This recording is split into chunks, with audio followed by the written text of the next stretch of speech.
And you all can still see my slides okay? Okay, cool. Awesome. Well, we are recording. Greetings, everyone, and thank you for joining us today for our webinar, Summer Refresh, a Cluster Detection and Response Foundational Overview. My name is Nicole Elenoff, and I'm a Senior Manager on NASTAD's Capacity Building team. And this webinar will provide a foundational overview of CDR, including the intervention purpose, key activities, programmatic roles, community engagement considerations, resources, and additional learning opportunities. So this session is intended for new health department staff and community partners tasked with implementing CDR activities within their jurisdiction, or those that need a refresher on key CDR concepts. This webinar is scheduled to last for 75 minutes, including time for a Q&A session. Please keep your lines muted to ensure good sound quality, and we'll engage in a Q&A period at the end of the webinar. And if you have questions throughout, please utilize the chat feature, and slides in the recording will be made available to you after the webinar. So yes, you will get the slides, and you will get the recording. Funding for this webinar was made possible by PS 24-0020, Capacity Building Assistance for HIV Prevention Programs to End the HIV Epidemic in the United States. Component A, Technical Assistance to Enhance Integrated HIV Activities for Health Department Jurisdictions. So just as a reminder, this webinar is intended to be a refresher and foundational overview of the CDR intervention. So if you are very versed in CDR, this webinar might not be for you. So just as a disclaimer, this really is a refresher. Okay. Great. So before jumping into the content, here's a quick refresher on who NASTAD is. We are an association of public health officials and that administer HIV and viral hepatitis programs. We were founded in 1992, and our mission is to advance the health and dignity of people living with and impacted by HIV/AIDS, viral hepatitis, and intersecting epidemics by strengthening governmental public health and leveraging community partnerships. NASTAD's vision is a world committed to ending HIV/AIDS, viral hepatitis, and intersecting epidemics. So as mentioned, we'll be doing a CDR overview. We'll be going over some CDR considerations, such as community engagement. We'll do a dip in the resource pool with some resource highlights and further learning opportunities, and then some Q&A. And just seeing that there's folks saying hi in the chat. Hello, thank you so much again for joining us. All right, so let's jump into our CDR overview. So this graphic is certainly a review. And so the response strategy is one of the 4 pillars of EHE, along with diagnose, treat, and prevent. The response strategy focuses on responding quickly to HIV clusters and outbreaks to get vital prevention and treatment services to people who need them. And so what does this mean by response? So we're going to talk about that in the next several slides with a deeper dive in what a cluster is and the different ways they are identified. Then we'll talk more about responding to a cluster.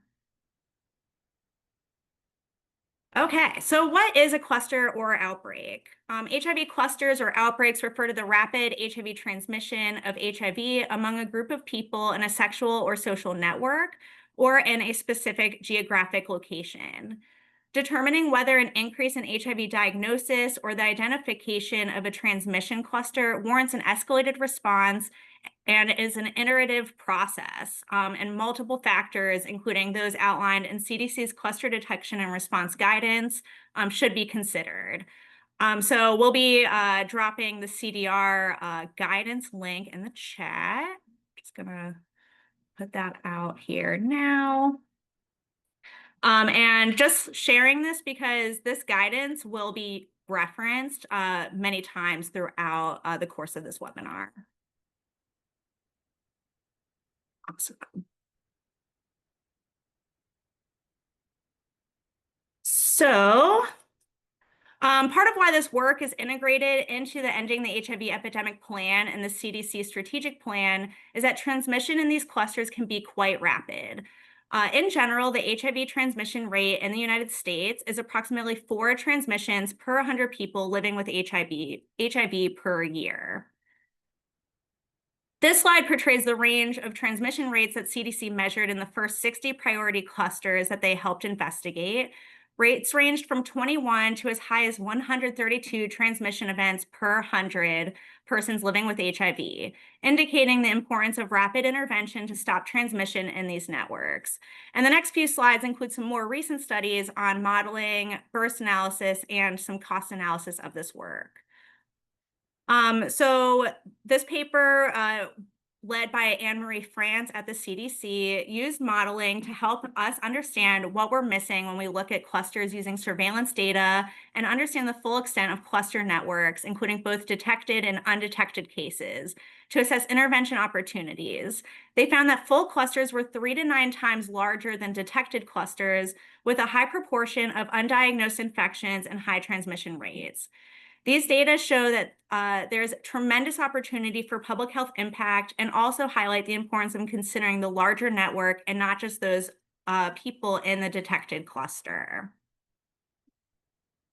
This other paper, led by another amazing individual at the CDC, Rachel Billock, aimed to estimate the influence of bursts of rapid HIV transmission on future transmission and describe populations affected by transmission bursts through phylogenetic analysis of U.S. national HIV surveillance system data. She found that transmission bursts contribute to nearly 3 times as many future transmissions as non-bursts, underscoring the value of detecting and responding to rapid transmission to reduce incidence. I clicked too far. Bursts of rapid transmission may also contribute to higher HIV incidence among some key populations. And then this other study, led by Rob Bonacci at CDC, sought to understand how many HIV infections would need to be averted by CDR activities to achieve various return on investment thresholds. The authors found that activities implemented by health departments to respond to HIV clusters and outbreaks only need to avert 19 HIV transmissions per year nationwide to be cost saving. This translates to a 3% reduction of transmissions in clusters and outbreaks. And just wanted to emphasize that this means that a small decrease in transmission is a cost savings. And there's many different ways to look at this work, but I know that cost has come up as far as questions about the effectiveness of this work. So now we know that CDR can make a big impact, so let's talk about how it works. So there are a few ways to detect clusters and outbreaks. And this slide and many others have been delivered by CDC previously, as indicated on the slide, and also can distinguish it from the other slides by the thin EHE color template band on the bottom. So this one shows the main ways that clusters of HIV are detected. Molecular analysis is the most recent method added to the various ways that public health identifies clusters of infection. It examines information produced during drug resistance testing, a routine part of HIV medical care. It looks at the virus itself and shows strains that are closely related to each other. The data is sent to health department surveillance programs and can identify groups or clusters of similar HIV strains. Because HIV mutates quickly in each person's body, similar virus strains indicate that rapid transmission is occurring, and molecular data analysis can help detect HIV clusters and outbreaks more rapidly and comprehensively than had previously been possible. Another way that clusters are identified is called time-space analysis, because it shows groups of people with potentially related viruses that are close in time and space, that is identified around the same time in a particular social group, for example. These are usually identified by medical providers, public health staff, or others in the community who notice an increase in HIV diagnosis among a specific group of people in their community. Examples include people who inject drugs or men who have sex with men. Partner services staff may be particularly well placed to notice these patterns and can talk to the surveillance program about what they're seeing. Another way clusters are identified is when CDC and health departments analyze HIV surveillance data to identify areas where HIV diagnoses are increasing. All right, but first, let's take it back to HIV case reporting data flow. Again, we said that this is very much a review. So I'm just going to click through all of these things. Okay, so when an individual comes in to a private or public medical provider, a hospital, a clinic, an HIV testing site, and they get their HIV test results done, so their HIV tests, viral loads, CD4 counts, and then their HIV genotypes, this information goes to the local city or county health department and then goes over to the state health department. Then that information, no names, no addresses, no zip code, goes to the CDC. Again, no names, no addresses, no zip code, goes to the CDC, and that's where CDC reports are generated for the city, county, and state. Websites, slides, infographic news stories are all like generated, after that. So there's like this flow of information here. And again, the big takeaway here is that names, addresses, zip codes do not go to the CDC. So this slide discusses how the HIV surveillance data that was just described is used to measure progress on HIV prevention goals. I'm going to keep clicking. This helps us know how many people are diagnosed, linked to care, retained in care, virally suppressed. These are all measured using the surveillance data described in the box on the right side of the slide. So the National HIV Surveillance System is the primary source of data used to monitor the HIV epidemic in the US. And we use this information both to prioritize programs that effectively prevent HIV transmission and assist people with linking to effective medical care, as well as to monitor progress on prevention goals. So going to talk a little bit about HIV drug resistance testing, as this comes up quite a bit in detection. So this slide shows where the genotypes come from and what they are. So it starts with HIV drug resistance testing, which is routinely ordered as part of HIV care to guide the selection of antiretroviral therapy, to make sure that the medications being used are appropriate for the strain. This testing detects mutations associated with drug resistance and is done through the generation of the viral genetic sequence. The HIV sequences, also called genotypes, are a picture of the genetic makeup of a particular strain of HIV. And this is, this is the source of the HIV genotypes that are then reported to health departments and CDC. So as a reminder of something that I was just saying, the names of people living with HIV are not reported now or have ever been reported to CDC. And the state health department is the highest administrative level that has names and maintains data protection processes to keep the information protected. Unfortunately, I'm not able to go into great depths about data protection today, as we have a lot to go over, but I just want to share that data protection is a key importance of NASDAD, and we'll be having more discussions about data protection as it pertains to this work, data sharing, over the next couple of months. So just taking a pause, because we've been talking a lot about some of these really sciencey terms, and just want to take a little break to explain two terms that can cause confusion and concern. So sometimes when we hear about molecular HIV surveillance, it's used interchangeably with cluster detection and response. And the molecular HIV surveillance term, refers to an earlier project. It's no longer funded, and this term does not describe the full public health response to closely connected cases. CDC no longer uses this term, but since it's still used outside of CDC, we're addressing it here. So we know that it sounds sciencey and scary, very understandable, and the public health community started using it because the molecular data, so the genetic patterns of strains of HIV, not people, also called genotypes, are what is reported from the labs to the health departments as part of HIV surveillance, the case reporting of molecular information about strains of HIV. But as we started using that information to identify groups of people with related HIV strains called clusters, and put in the context of other ways to identify these related cases, we started to hear that this term is not really well embraced. And so we started using a broader term of cluster detection and response. So cluster detection includes all ways of detecting or identifying people with related HIV strains that we talked about already. And we're going to talk about all the different methods and who is doing the CDR work in a moment. And cluster response is the essential work that is done after the cluster is identified. So we're going to keep talking a little bit more about how these clusters are detected, and then we'll go more into how clusters are then responded to. So talking more about how health departments are identifying molecular clusters. So when we talk about molecular HIV sequence data, it's helpful to understand just a bit about the molecular epidemiology of HIV and how that informs that information is used to identify clusters. So like most viruses, HIV changes over time. It evolves a little differently in each person. Molecular HIV analysis compares HIV sequences to determine where they are very similar. And when a group of people have sequences that are very similar, that tells us that they probably got HIV around the same time, likely in the past 2 to 3 years, and that there are some similarities.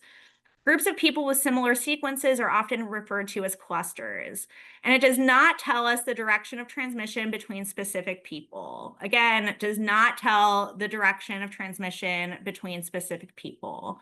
And the goal is to understand where more services are needed and not to focus on blame or pointing fingers at anyone.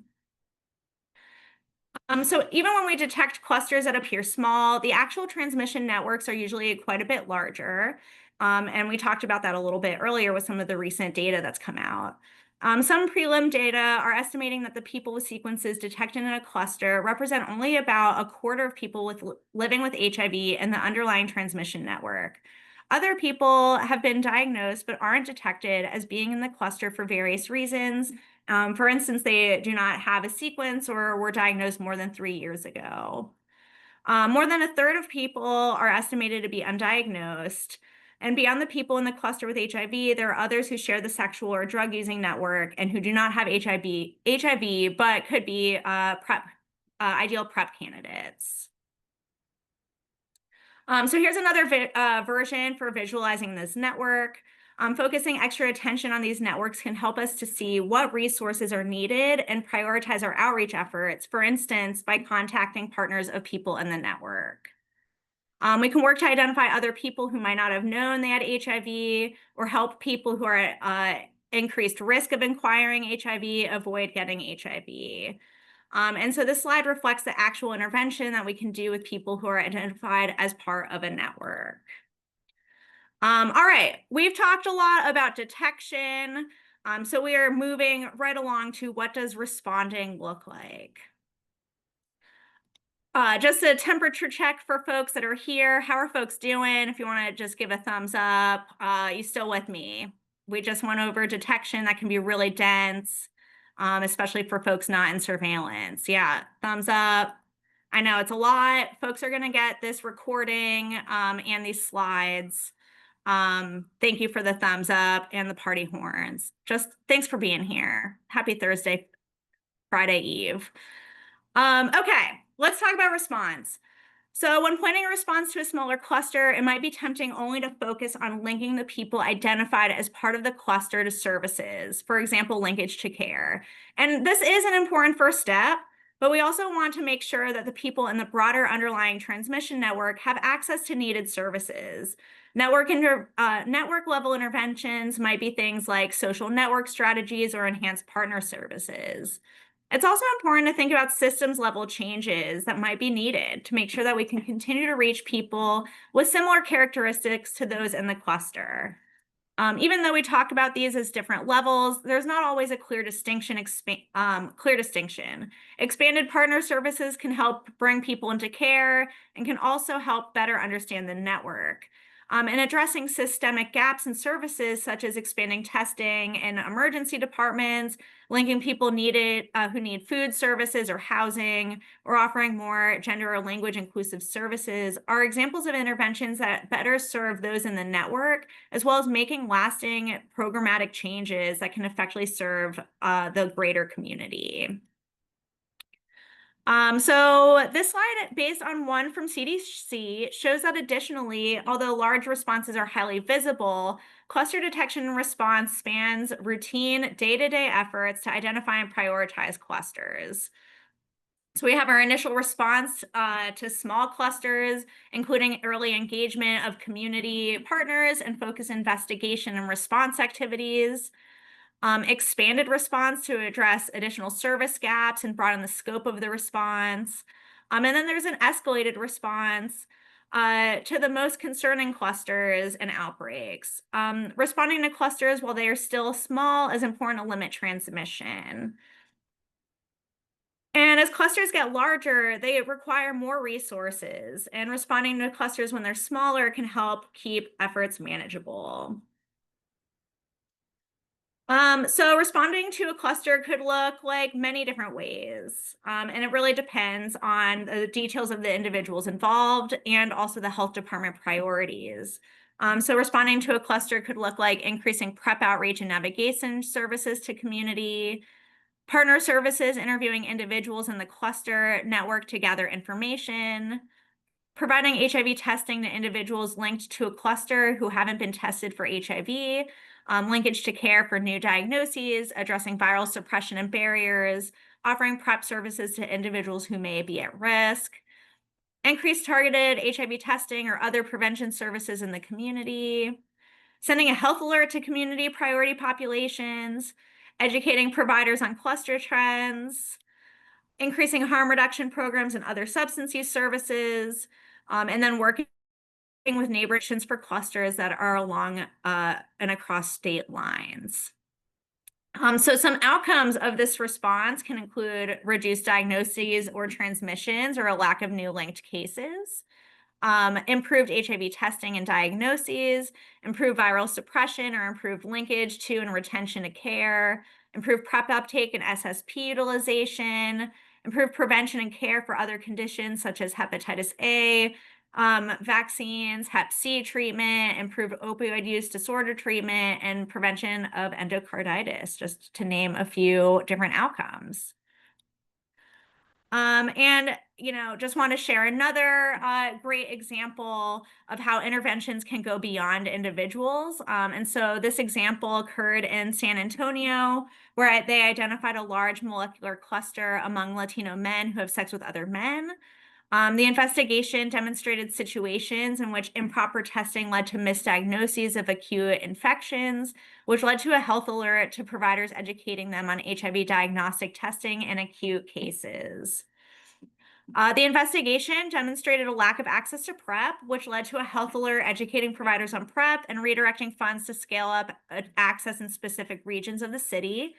The findings led to signing San Antonio on as a fast-track city, which led to a new coalition of community providers and public health professionals. And the Fast Track City, for those that don't know, is an international effort to end HIV as a public health threat by the year 2030. Additionally, the community came together to form the End Stigma, End HIV Alliance of San Antonio.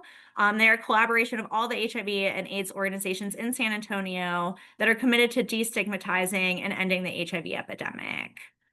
So this is just one example of many of some of how CDR took it to the next level and now have this infrastructure like a stigma task force. And so tying this up in a cute little bow to how this impacts ending the HIV epidemic activities. A cluster or outbreak is a failure of our care. It's a gap. It identifies the gaps of prevention services that needs to be addressed to improve access to services and stop transmission. Cluster and outbreak detection allows us to identify when HIV is spreading quickly. And CDR involves tailoring care and prevention services to be more accessible to the people who need them most. All right, let's go. We talked about how we are detecting clusters and what a response entails, but now let's go into some of the response roles. So the process of identifying and responding to a rapid HIV transmission involves collaborations with the health department, within the health department between the prevention, surveillance, and care programs. And, I clicked again to show community because community is ultimately the most important to keep involved in the process, keeping community members informed and involved. So, including people living with HIV, healthcare providers, and community based organizations is so crucial.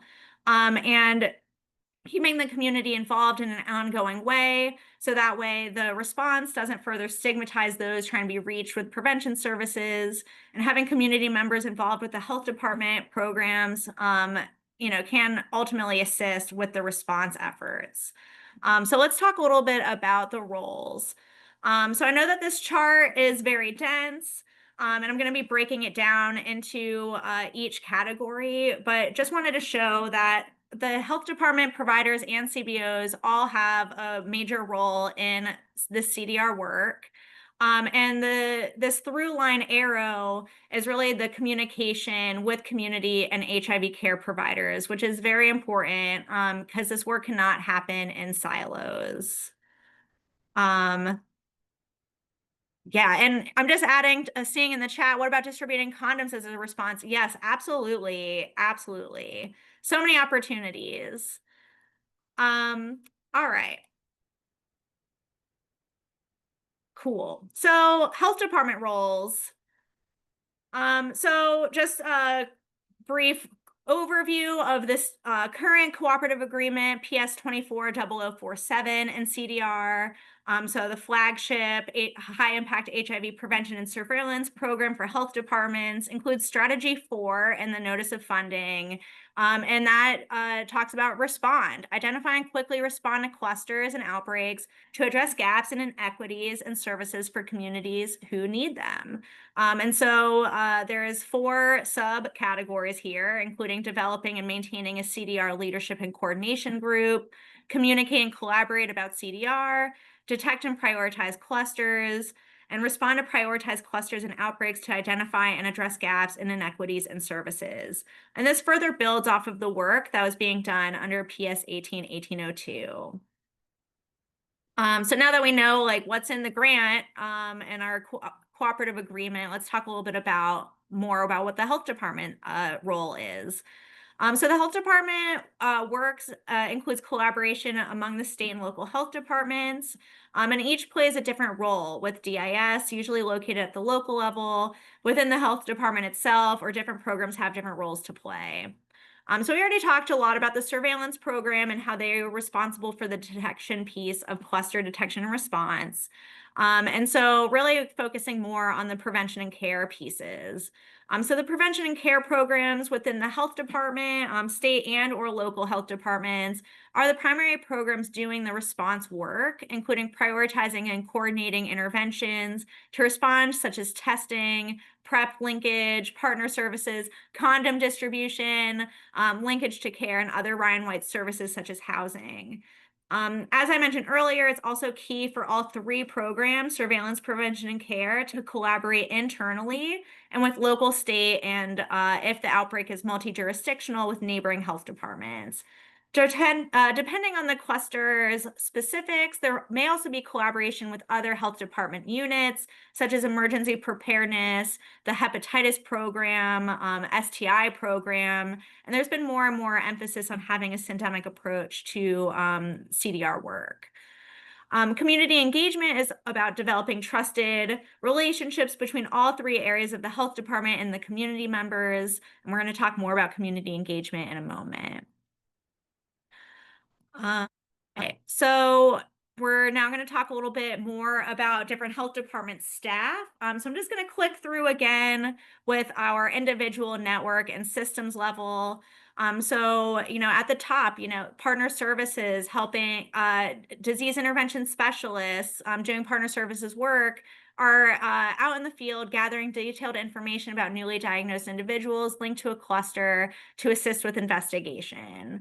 And so GIS are really well primed to do this work because they are already out in the field and often are brought in, but there's so much more to GIS and CDR work. So GIS might be asked to re-interview individuals who are part of a molecular cluster if detailed information about partners or other risk factors weren't gathered initially. They might also notice unexpected increases or patterns in new diagnoses that may be related to the molecular cluster. And those would be part of the second level, so the network.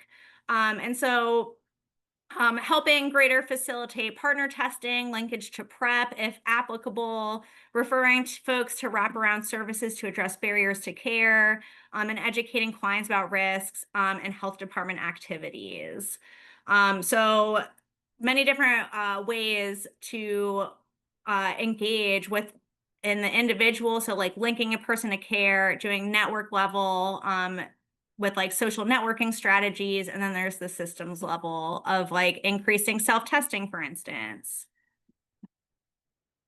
All right. So as the way we respond to the HIV epidemic has shifted over the years, field staff in many jurisdictions have taken on new and innovative roles, including re-engagement and care, more PrEP awareness and engagement, insurance navigation, integrated services for HIV, hepatitis, and STIs, overdose prevention, and then data to care. And so when referring to field staff, health departments have different names for and there's different specific roles, so keeping it a little vague. But these are some of the different activities that they can do. And just, all of these things are examples of HIV cluster response. All right, providers. So providers, common roles would be providing direct services and care to their patients, such as offering HIV testing and drug resistance testing for individuals who test positive, and then offering PrEP for those who test negative.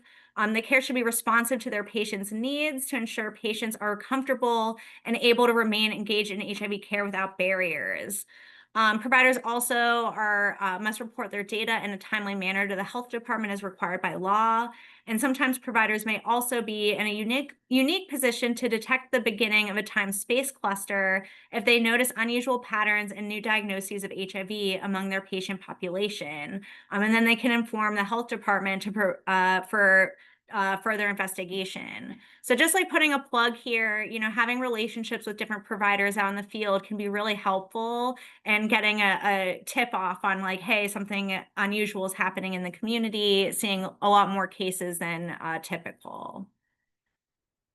So having providers connect to the health department's work can help prepare individuals living with HIV when the health department contacts them.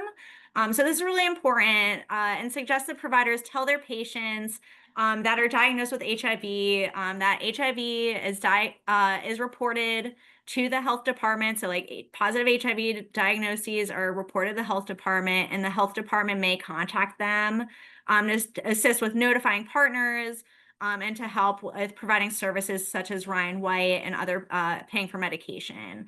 And it is really, really important to share this, because it can be really harmful for folks and the trust of a provider-patient relationship if people don't know that HIV is reportable and that someone might contact them. So timely reporting is also very important as a provider role. And so we've included what's on the reportable the case reporting form. And so these items on this slide, so demographics, residence of diagnoses, facility, personal history, labs done, clinical status, medical treatment, testing and treatment history, reporting those items, and then services that are offered as well as another reporting item. All right, so community-based organizations, and I know that many of the folks on the Zoom might be from a CBO, so thank you very much and welcome. So you all play a really important role in CDR work as well. And so CBOs can provide a mix of several of the roles that we've talked about, whether it's services they offer, linkage to care, testing, PrEP, but also CBOs can offer other services that are really helpful, like SSPs, and then just educating communities and providers.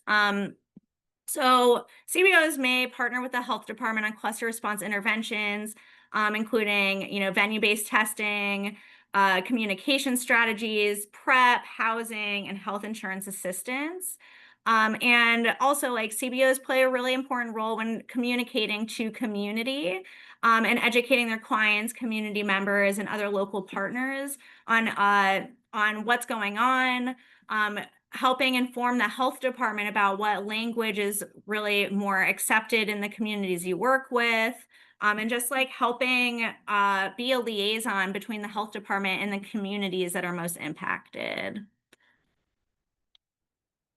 So for community-based organizations, their roles may depend on various factors, such as the health department's response plan, specific services that the CBO offers, and what they're funded to do.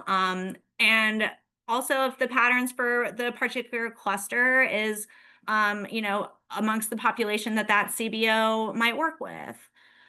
So like I mentioned, CBOs can help with community and provider education by helping dispel myths and describe benefits of CDR work, help the health department with messaging content and dissemination of that information to the community, especially in ongoing rapid clusters, and timely report to the health department is very, very important with a fast cluster. And then again, providing like ancillary services like housing and health insurance assistance. So again, responding to a cluster really takes all of these parties, HIV prevention partner services, HIV care, HIV surveillance data, and the community. Really, really important. So let's just take a little bit of time to talk about who the community is, because this is very important. And the community may mean different things to different people. So when we're talking about community, talking about people impacted with HIV, people living with HIV, living with affected by and their families and their communities, chosen families. Should reflect the local epi and varies by age, race, ethnicity, sex, gender identity, and sexual orientation. Range of backgrounds and experiences. Communities are not a monolith. Members of populations disproportionately affected by HIV.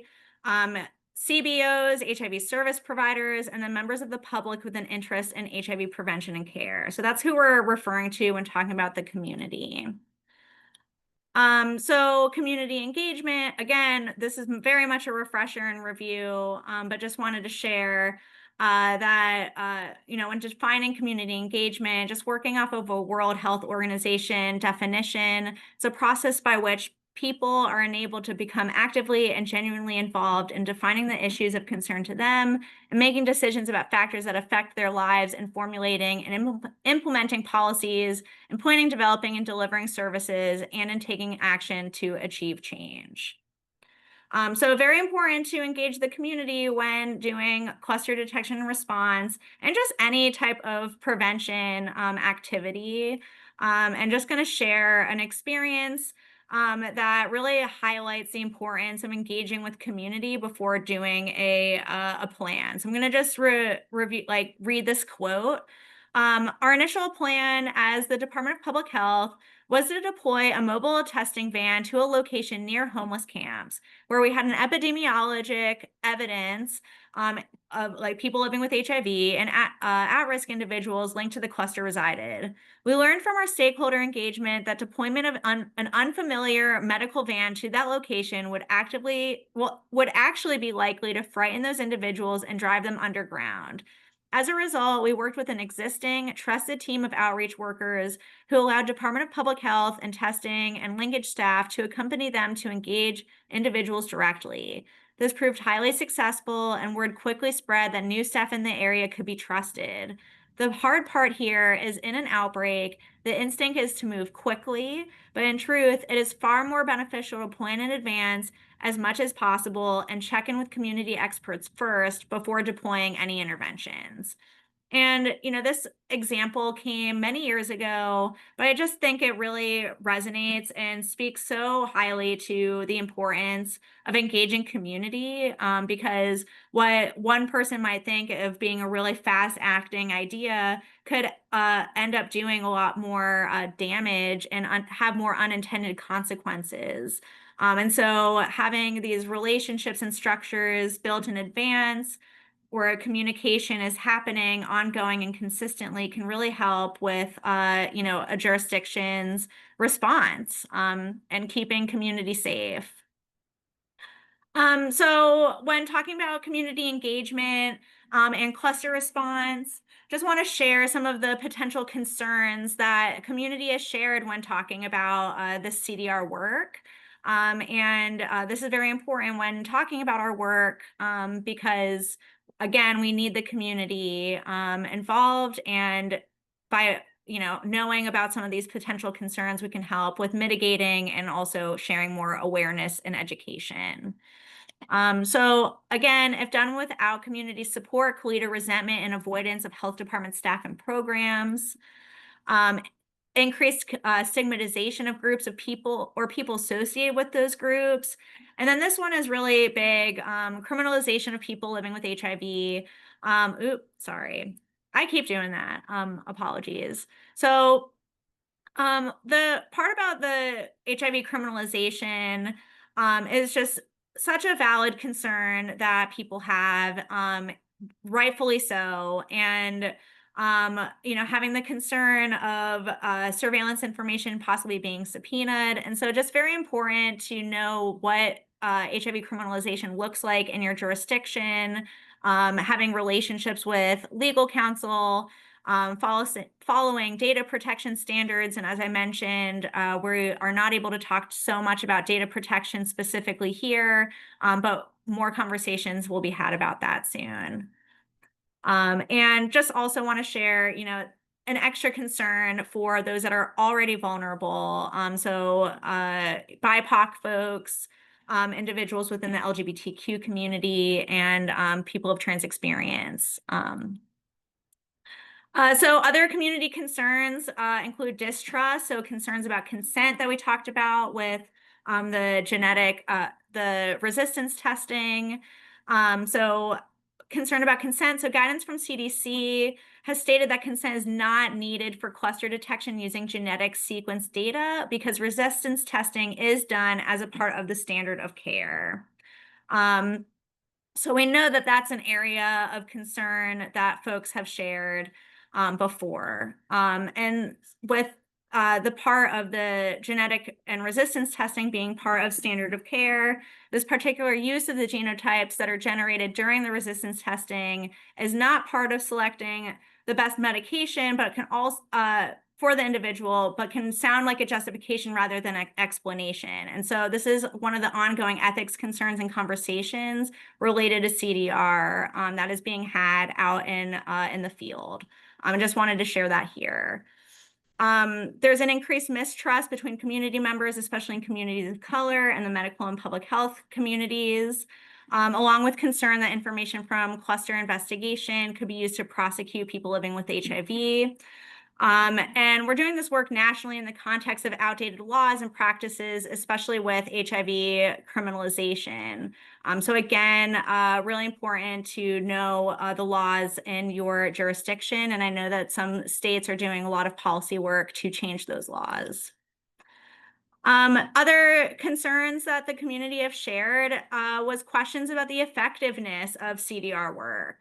So there was a lot of initial questions like, does this work? Has it interrupted rapid transmission? Have they found undiagnosed people? Linked to PrEP, linked people to care?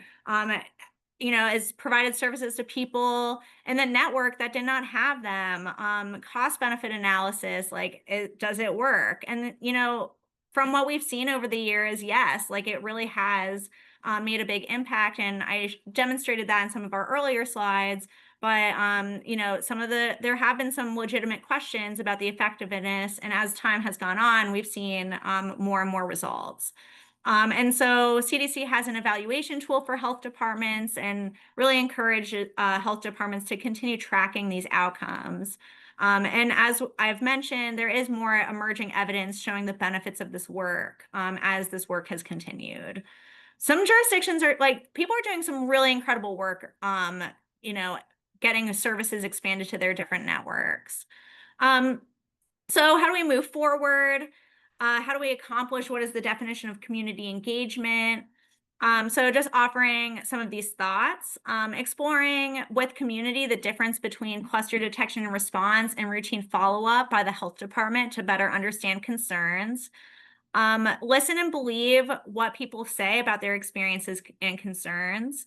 Another thing is hiring members of the community, so peer educators or others who can serve as community liaisons to share information about CDR and provide community perspectives, community advisory boards, and using person-first language, and then also reflecting, like, have concerns changed over time? Like, are there fewer requests for linkage to care? Is there less trust in the health department? And we know that there's been so much that's happened over the last several years, and there have been some changes in how community perceives health departments, especially recently.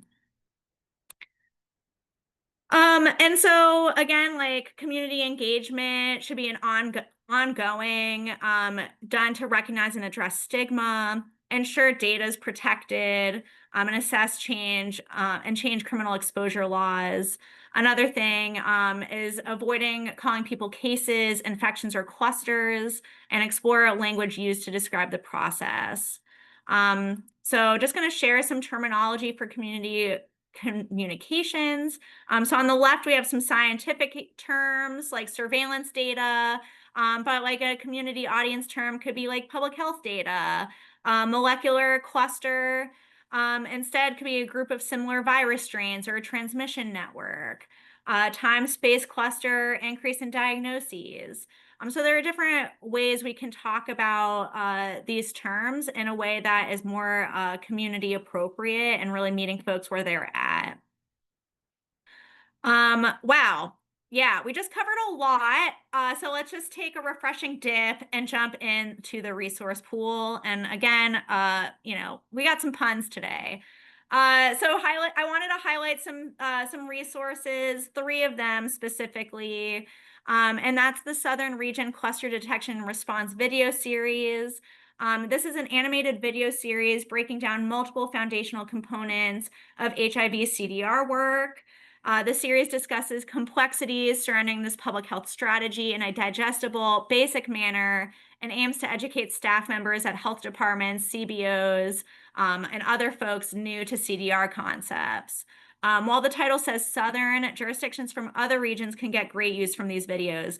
So these videos are like 2-3 minutes long, and they're really just so great and go through so much of what I talked about in this webinar in like a much condensed way, using cute little graphics. And Erin, thank you so much for putting that in the chat. We also have the learning series slides, which many of the slides, wink, wink, nod, nod, in this webinar came from. And this is a slide deck that's a template for health departments to present foundational CDR information to community partners, health department staff, or other folks that need a CDR 101 review refresher.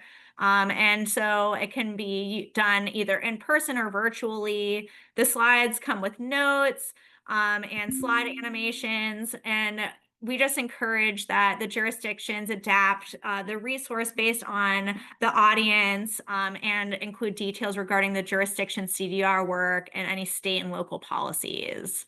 And Erin, thank you for adding that resource into the chat.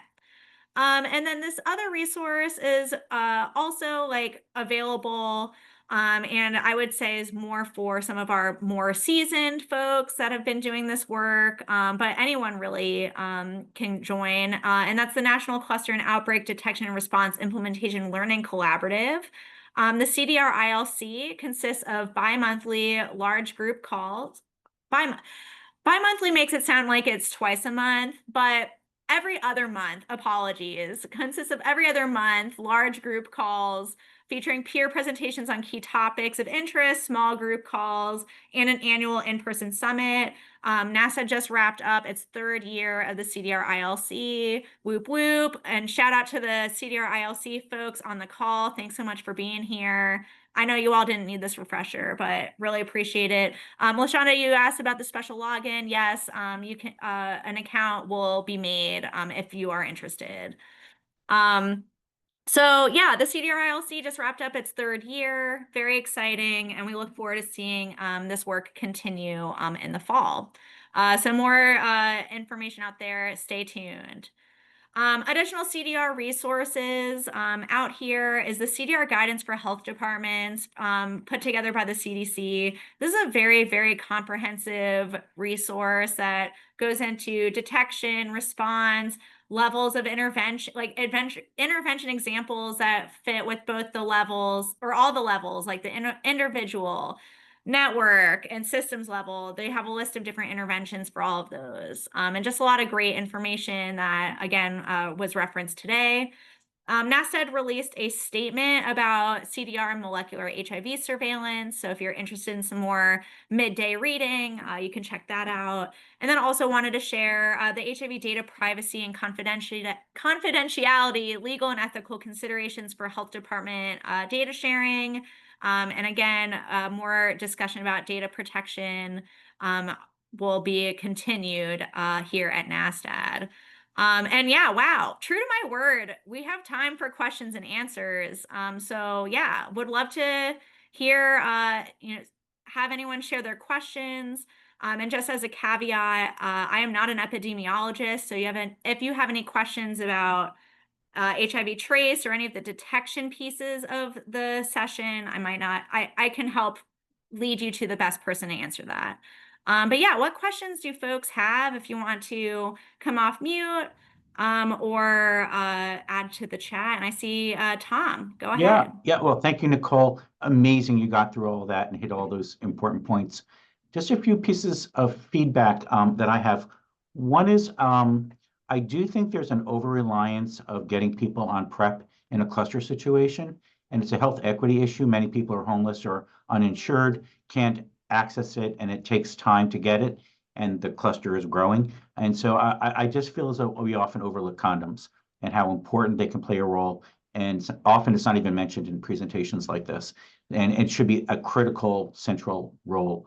The other thing too is, and thank you guys, NASDAQ, for your great conferences.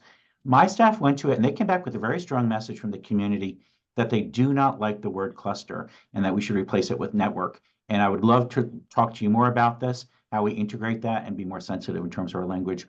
And the final thing is, I do think it's really important to impress upon the timing of the detection piece, that things like molecular epi take about 6 to 8 weeks to surface, and the value of other aspects of identifying a potential cluster, like partner services, is really incredible. And I do fault the field, this is not you at all, that we don't talk about averting a cluster early on. We often hear about the big outbreaks and what was done, but things we've done in Rhode Island, I've prevented major clusters with just 2 cases, where we've gone on site to homeless shelters where we've known there are 2 cases and giving out, and we know there's rapid sharing of used needles. We've given out needles, condoms, for people and that kind of stuff. So in the future, so I think we often focus on the cluster response, but we don't focus enough on the cluster aversion when there are a few cases. And that's something I would love to have more conversations with people about. What are the gold standards so we avert a cluster as opposed to just respond to one? And I think lots of states have experience of saying, I found this really early on, and this is how I did it, and this is how I prevented a potential major cluster. So thank you very much. And those are just some random thoughts that I had, and it's great. I love that NASDAQ is doing this session. So thank you. Thank you so much. I really appreciate all of those points and feedback. And I agree, like condoms aren't being talked about nearly as much these days. And Yeah, there were a lot of great conversations at the summit about language used, and language really, depends on different communities. So just encourage, if you don't have a community advisory board, talk with folks in the community about some of the language that they prefer. Cluster and outbreak could sound really scary, but being in a network, like an increased network of cases could be another like point of language used. But yeah, thank you so much for those reflections. Other questions, thoughts, reflections?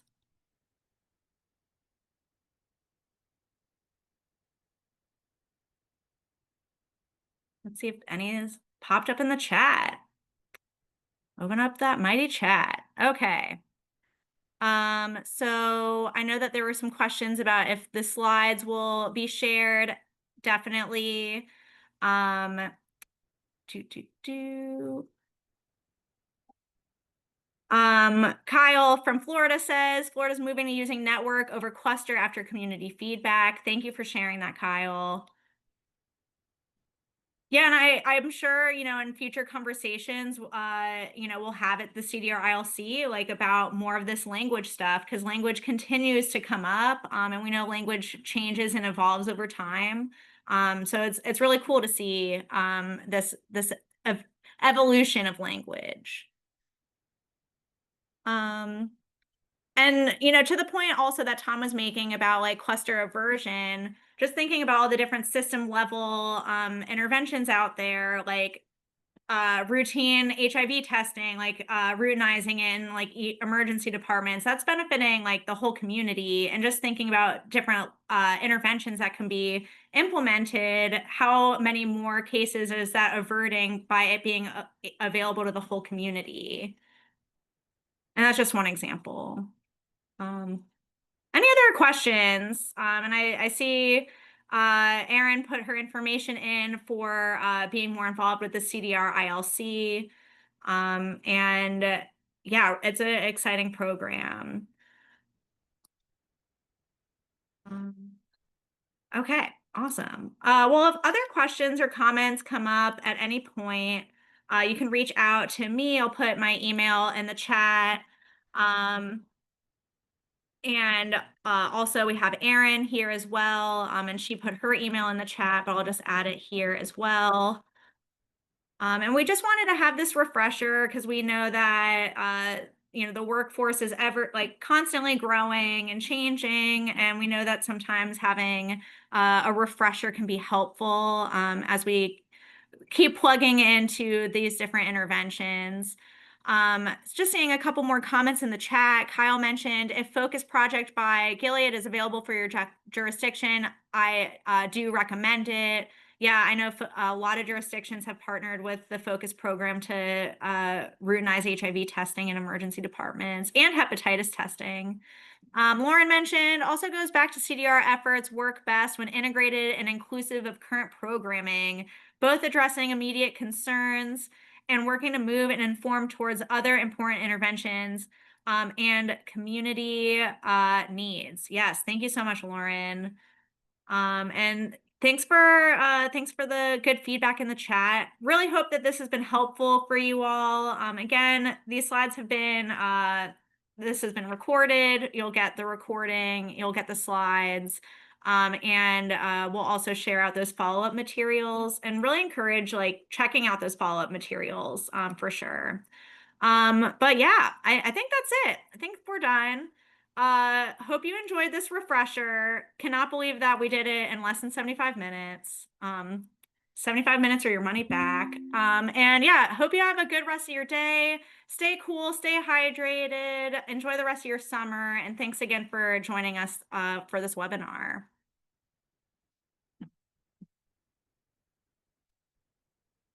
Thank you.